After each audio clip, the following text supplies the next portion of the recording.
Hello historians, welcome to the Unit 5.10 notes on the Paris Peace Conference. Keep in mind that for our objective, you should be able to argue if you believe the Paris Peace Conference could fairly end World War I.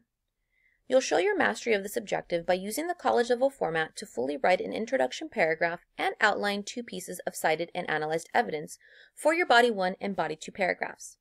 Let's go ahead and get started. I'd like you to take a moment to pause the video and analyze this map.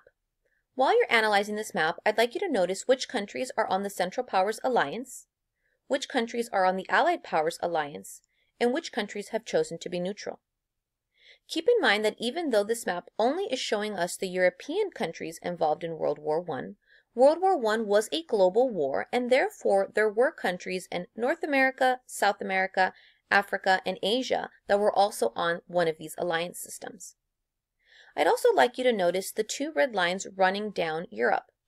Remember that most of the fighting in Europe took place on either the Western Front or on the Eastern Front.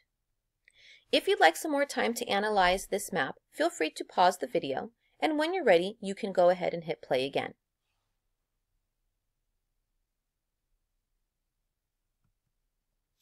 Now, before we can actually get into the Paris Peace Conference and whether or not it actually ended World War I fairly, we need to go back and review two big events from the Unit 5.9 notes. The first big event we need to review is why the United States finally decided to join World War I. In 1917, 3 years after World War I started, the United States decided to join World War I, and specifically, they decided to join the Allied Powers Alliance, meaning they decided to back up Serbia. This was a huge deal because remember that when the war first broke out, the United States had demanded neutrality, basically saying they were not going to be picking a side to join. The first reason why they changed their mind was economic. There was a lot of possible money-making opportunities that the United States was missing out on because Germany was not allowing the United States to trade with Great Britain. Now, we all know how angry we get when someone messes with our money, and so the United States wanted to basically stop Germany from prohibiting trade, and one of the ways to do that was to get involved in World War I. The second reason was revenge. The United States was very upset over the deaths of many of its citizens. There had been a passenger ship called the Lusitania with American citizens on it, and the Germans had actually sunk this passenger ship with a torpedo, and the sinking of this ship led to many deaths of the passengers there, including the American citizens. The United States is furious. The United States wants revenge. Joining World War I is a great way to get revenge for this. The final reason was a document called the Zimmermann Telegraph. And the Zimmermann Telegraph was basically a document that Germany was trying to secretly send to Mexico. In this document, Germany was asking Mexico to please sneak attack the United States and destroy the United States. In the document, Germany advised Mexico that if the United States was fully destroyed, that Mexico would be given back territory. Germany would ensure Mexico regained territory they had lost when America had basically started imperializing Mexican territory. Now, the United States was able to get a hold of this telegraph, and when they got a hold of this telegraph, they were furious to see that Germany was trying to instigate, that Germany was trying to start problems between Mexico and America. These three reasons listed here are basically what pushed the United States to finally jump in and join World War I. If you'd like some additional support on why the United States joined World War I, I've placed an optional support video on this topic on Google Classroom. Feel free to watch that video. Another topic that we need to review from the 5.9 notes is the fact that Russia is going to back out of World War I early. And in the Unit 5.9 notes, we learned that the king is called the Tsar. The Tsar of Russia, Tsar Nicholas II, was a very unpopular king. He was very unpopular because before and during World War I, he made many decisions that either hurt Russia's ability to win battles or basically hurt people's ability to have food and shelter and medicine, and therefore he quickly became hated by his people. Now, the people decided to revolt, and when they revolted against the king, they were able to overpower him and force him to abdicate, meaning step down. This is known as part 1 of the Russian Revolution, where the Tsar of Russia lost power and stepped down, basically giving up his throne and crown. Now, the revolution did not end there. It didn't end there because the Russian people were still fighting, and specifically, they were now fighting each other over who should be the next leader. This is part 2 of the Russian Revolution. During part 2 of the Russian Revolution, the guy that's able to win and gain power over the country is this guy down here, Vladimir Lenin. Vladimir Lenin takes control of the country, and when he takes control of the country, he makes 2 huge big changes. The first big change is he changes the country's name. The country is now going to be referred to or known as USSR. And when he changes the name of the country, he also makes one more big decision. He decides that he's going to pull the country out of World War I, even though World War I is not over. Now, you can imagine how devastating this was for Serbia. Serbia had really relied on the country called Russia back then. Serbia had really relied on Russia to back it up. Serbia and Russia had a connection because they were Slavic, and now all of a sudden Serbia is seeing that the country has a new leader, Vladimir Lenin. Vladimir Lenin has changed the name of the country to the USSR, and Vladimir Lenin is basically saying, sorry Serbia, we're piecing out, we are backing out of this conflict.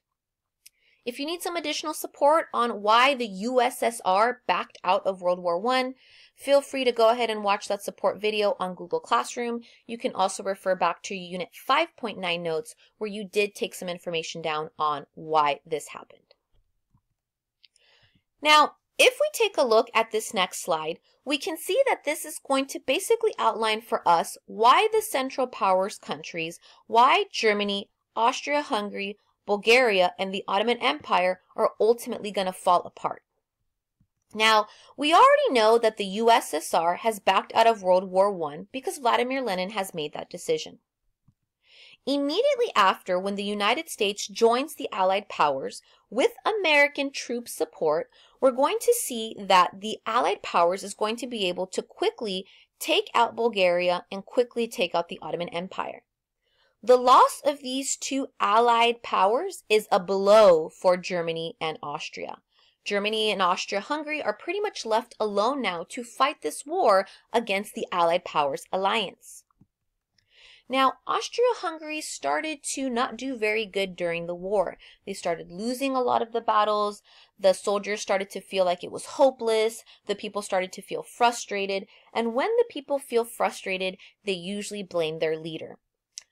Exactly what happened in Russia is what happens in Austria-Hungary. The people of Austria-Hungary decide to revolt against their leader, and this revolution is basically going to force the country to back out of World War I.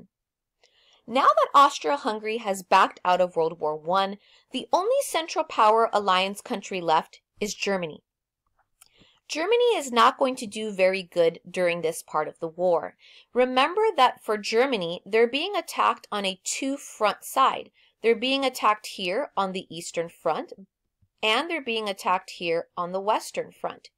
Even though the USSR has backed out of the war, other Allied power countries are still sending troops here on the East. Now, being attacked on 2 sides of your country really devastated the soldiers, really devastated the people, and so the people and the soldiers quickly turned against their leader, the Kaiser. Kaiser means king in Germany. Kaiser Wilhelm II, during a revolution, was also forced to abdicate, meaning forced to step down and release his power. When he stepped down, a new German government took over, and this new German government on November 11th, 1918, decided to put a temporary timeout on the war. A temporary timeout can be created when a nation signs an armistice. Now, an armistice does not end the war. An armistice just says that there's a temporary timeout where the countries can kind of come together and talk things out. But eventually, the war will start again unless the countries can agree to officially stop the war. During this armistice time period, the new German government is hoping that it can kind of work out some deals or figure out some strategy to hopefully continue the war and start to win. Now, Germany during this armistice time period will not be able to make any deals, and they will not be able to reorganize themselves to continue the war. And so World War I will officially end. It will officially end because in January 18th, 1919, the world powers, which is basically a name for countries left with the most power after World War I, basically the world powers are going to be the strong countries that won the war. In January 18th, 1919, these world power countries are going to meet at Paris. Paris is the capital city of France, and in Paris, they're going to have a meeting called the Paris Peace Conference. In our class, we're going to refer to the Paris Peace Conference as the PPC. Now, at this PPC conference, these world power countries are basically going to sit down and create multiple treaties, multiple different documents that are going to officially end World War I. Whether or not peace can be achieved, whether or not the war actually ends fairly, unfairly, is going to depend on how successful the PPC is. Will the PPC government representatives get along? Will the PPC government representatives agree? Will the PPC government representatives write documents that are fair or unfair? We don't know yet. But out of all those documents that they did write at the PPC, we are going to specifically focus on only one of the treaties. Hundreds of treaties were written at the PPC, but we're only going to focus on the one treaty called the Treaty of Versailles. Now, in class, we will also refer to the Treaty of Versailles as the TOV. Now, at this PPC, at the Paris Peace Conference, there were about 37 different countries that attended during the 1919s and 1920 year. And from these 37 different countries, there were about 200 different government representatives there. Now, even though there were many different countries there, they were not all treated equally. They were actually organized based on how much power they had, and how much power they had would determine how much decision-making they could make at the Paris Peace Conference, how much talking time they could have at the Paris Peace Conference, and how important they were seen at the Paris Peace Conference. The most powerful countries that had the most decision-making power at the PPC were called the world powers. And these world powers, again, were very powerful countries at the end of World War I that were on the winning side of the war. They were on the Allied Powers Alliance. The second category with a little bit less power was considered a minor power country. And a minor power country was a country that was on the winning side of the war, but had a little less power because maybe it had a smaller military, maybe they had less money, maybe they had less weapons, maybe they were less industrialized. The last and final country that was at this PPC, and this is the countries that are going to have kind of like the least decision-making power at the conference, were the colonies. The colonies were basically the victim countries of the winners. So if you were a colony like India, if you were a colony like China, you were basically owned by Great Britain. Great Britain had been on the Allied power side. Great Britain had won the war. Great Britain was considered a world power. And so you as a victim, since you had helped Great Britain win this war, then you were also invited to the PPC. You just didn't have a lot of decision-making power. Our podcast part 1 is about to end. Go ahead and start part 2 of our podcast to continue our lesson.